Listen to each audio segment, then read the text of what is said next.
Hello, everybody. This is the King Dork FTC talking about Catwoman. More precisely, Catwoman from Rebirth. I have all the Catwoman starting from issue 1 of Rebirth, while here are some of the later issues, which I've been falling in love with just because of Jenny Frison. You know what? I'm probably butchering the name. Here we go. Jenny Frison. When she started doing the covers for Catwoman, I just had to keep buying. I got on with Joelle Jones just because her art was just so amazing. I would dig those out. I just don't know which box I put them in. You know, understand that problem? You understand that problem? I don't know which box. But besides the cover, Ron V started writing it. And how could you not love Ron V's writing? I remember from Savage Swords, I'm just hooked onto his stuff. I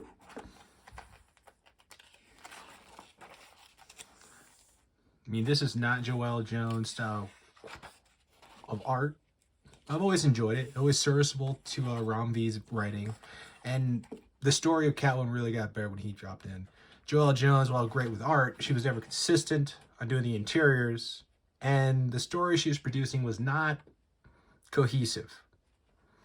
I mean, it was great that, you know, Selena Kyle's killing zombies, fighting zombies, but it was just hit and miss depending on the story. It just didn't fuse together. It didn't mesh well. You know, it was doing this kind of thing. You know, it was trying to shove the story here, and Ron V, you know, just knuckles. He was hitting it.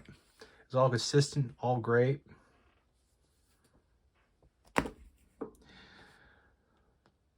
Howard.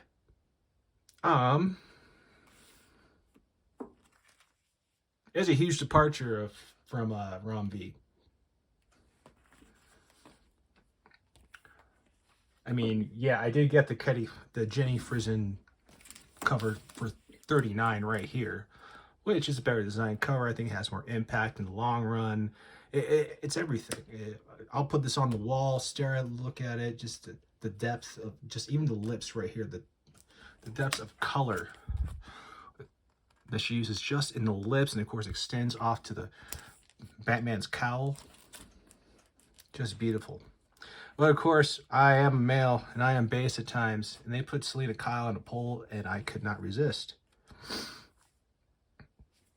So this is written by Tini Howard. I am not completely familiar with her. This is my first introduction to her work, really. And I've been taken aback. Ron V had Catwoman, at least in the previous story arc, sort of running a city. She was running a city.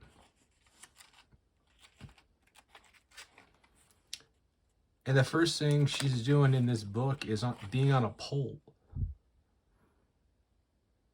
Now, the only reason I addressed that issue of having Selena kind of on a pole, being what appears to be a dancer for a group of mafiosos, gangsters, bad people who are selling drugs to your kids, and not me.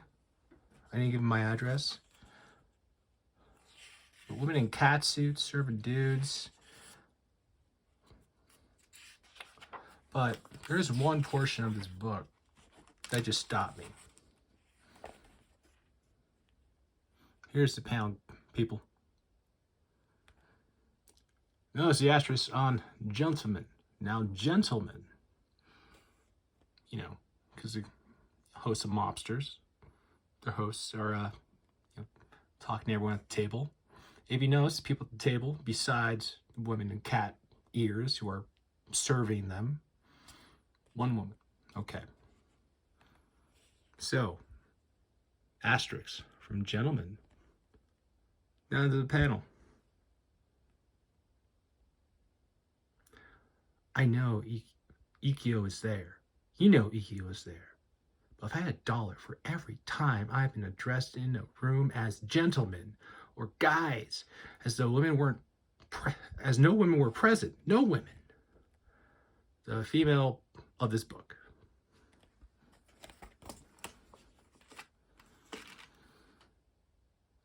I'm not against the idea that's being conveyed here, right?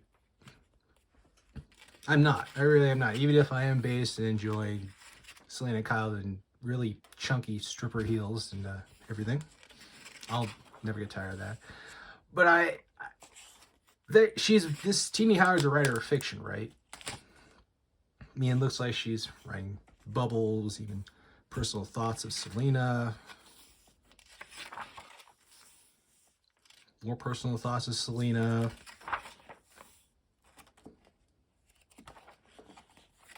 But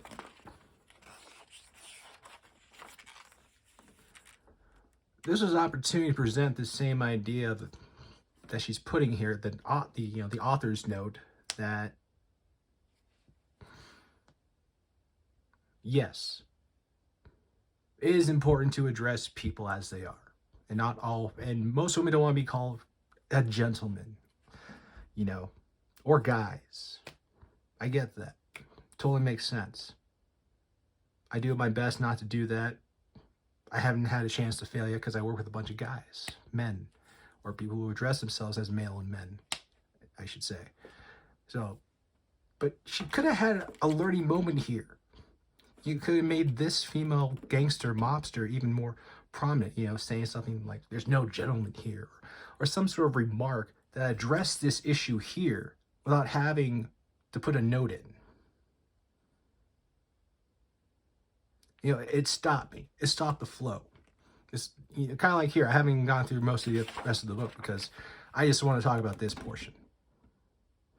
I'm shaking the camera. I am so... Anyway, Tini, I'm going to keep buying Catwoman for Jenny because I want more of this. I'll pre-order every month for her. But Tini, I like the ideas. Just put them in the fiction. Have it so it can help the characters grow or define the character or make it a part of the character, or even part of the story. But having it as an author's note, I feel, is not the best way to present the message to the reader. It's being force-fed. And I don't want to be force-fed. Especially when I'm already wanting to gobble up more Jenny. Anyway. I'm sure she's never going to read this, hear this, whatnot. You guys, I hope you give Catwoman a chance, at least the past issues. I'm not sure if Tini Howard will launch and be as amazing as the Rom V run, but Rom V, get those trades. They were great. It was a good story, solid story. Read it however you can, I guess. If you need to read the scans, I'm not there. I'm not going to judge you, but read the book. All right, get some of these Jenny Frison covers. Look at this Harley. It's just, I don't know. There's a power in seeing just a bruise on her face. She just took a hit or something. She doesn't care. There's more of a power to it. That's just me. It's me talking. Please enjoy.